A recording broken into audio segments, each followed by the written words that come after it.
Hello, my name is Diana Adams, and welcome to my Digital Twins mini documentary. I've been reading and tweeting about digital twins for years, but today I'm going deeper. You'll hear from Dr. Pernilla Jonsson, the head of Ericsson's Consumer and Industry Lab. You'll also hear from Rob Tiffany, the founder of Sustainable Logix and digital twins expert. You'll also hear from Glen Gilmore. He's a sustainability and metaverse expert, and he's a former Time Magazine Man of Action. And we have the always inspiring Neil Garnett, who is one of the Ericsson digital twins experts. Let's kick it off with Dr. Pernilla Jonsson's simple definition of a digital twin. The digital twin, the easiest definition, is like a digital replica of anything. So basically, you and me are actually digital twins here represented by this video. And it can also be like everything you do on social media. In a way, that is your digital twin. That is kind of an imprint of who you are that leaves digital traces. In a wider sense, when it comes to digital twins, then it is the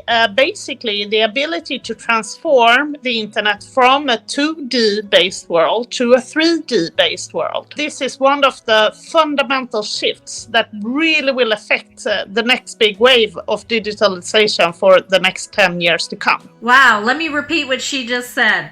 Digital twins give us the ability to transform the internet from a 2D based world to a 3D based world.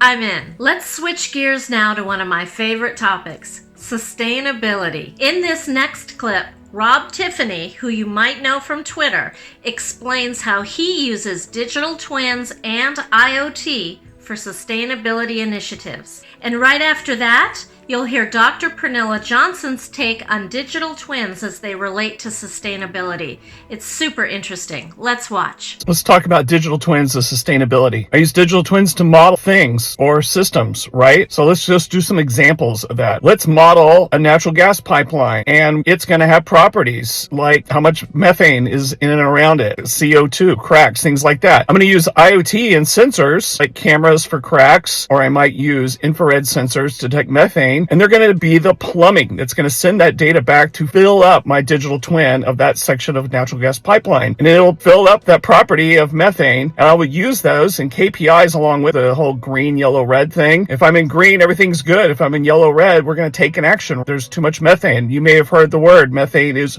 way worse than CO2. Let's talk about another example. It's kind of pipe-like. Under the cities, we talk about smart cities. How about sustainable cities? So under every city, you've got lots of pipes moving water all over the place. Did you know that upwards of 60% of that fresh water just leaks out of those pipes all the time? Let's model that whole underground system going into all those skyscrapers and everywhere and as digital twins, and then we're going to do the same kind of checking with all kinds of sensors. IoT is going to feed us the data, and it's going to hydrate digital twins, the latest state, the historical state, so you can see what's happening over time, and aggregate state. You can compare to twins of other pipeline systems to others in other cities. What's another sustainability thing? Oh, food, right? Yeah, okay. We got SDG 2 is around hunger, right? Out on farms, we got to do precision farming. We actually already have droughts all over the place, especially California, so we got to do precision agriculture. So IoT and digital twins help us do that too. So we're going to model a section, maybe an acre of land where you're growing crops, or maybe you have an apple orchard. Sensors, or soil moisture sensors specifically plugged into the ground, are going to tell you that stuff. But the digital twin is modeling a collection of maybe apple trees or whatever the crops happen to be, and what kind of soil type, and they have KPIs that tell us, hey, this is how much moisture needs to be in the soil for this particular crop and this particular soil type, so that you can automate turning on irrigation, but just as importantly is turning it off as soon as you don't need to, wasting water that we don't have. Anyway, these are all precious resources. We model them with digital twins. We use IoT to feed the data, and then we take actions based on what we see in those twins. Thanks, y'all. I'm out. It will enable sustainable cities in totally new ways. We will be able to save a lot of energy and save a lot of costs when we actually connect things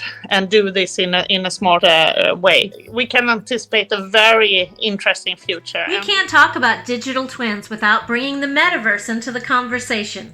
After all, the whole foundation of the metaverse is based on digital twins. In this next clip, my friend Glen Gilmore explains how he interprets digital twins. When we talk about digital twins, we have to understand that they are virtual representations of just about anything. They could be a virtual representation of a place, such as this apartment, with a ping pong table and a AI-created partner to play with. Or I might invite you or someone else into the metaverse to join me into this digital twin, this digital twin of a place, and play a game of ping pong with me. Or instead of a ping pong table, we might have a piece of equipment we want to diagnose, and you might help me understand how to operate that equipment or how to repair that equipment. It might even, instead of a ping pong table, be an operating room table, and we might be two medical professionals trying to understand how an operation should proceed. Foundational to having this work, though, is to have good connectivity. Critical for cybersecurity, to make sure our conversation remains secure and private, and also for the near real-time experience of getting that guidance so that I could make those repairs or perhaps even conduct an operation. I think it's kind of funny when you talk to adult people today about the digital. They say, "Oh, get into the real world." To kids, for instance, you are way too much online, and For the kids, the digital is as real as the physical world. And regardless if you call it the metaverse or the omniverse or everyday XR or mixed reality, we are all kind of envisioning this as the possible next wave towards digitalization. Next is Neil Garnett. His perspective is in the context of the telecom industry. He is one of Ericsson's digital twins experts. I asked him a question I've been wondering for a long time.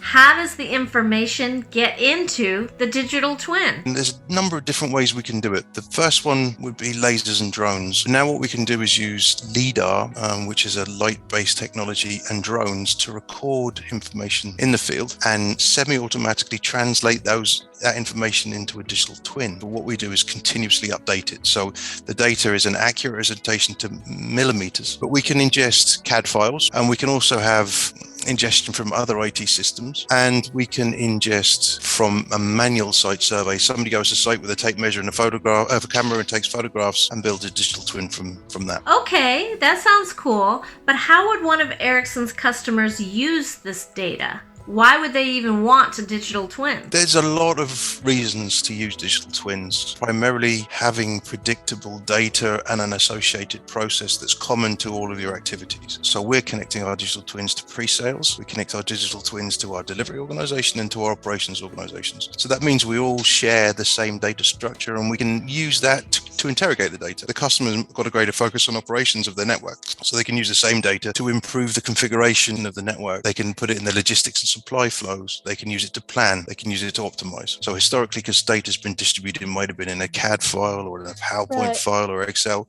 Now it's in a single model. So what happens is, in that single model, you make one change and everything associated with that change is automatically updated. And with the digital twin, we get nearly 100% accuracy.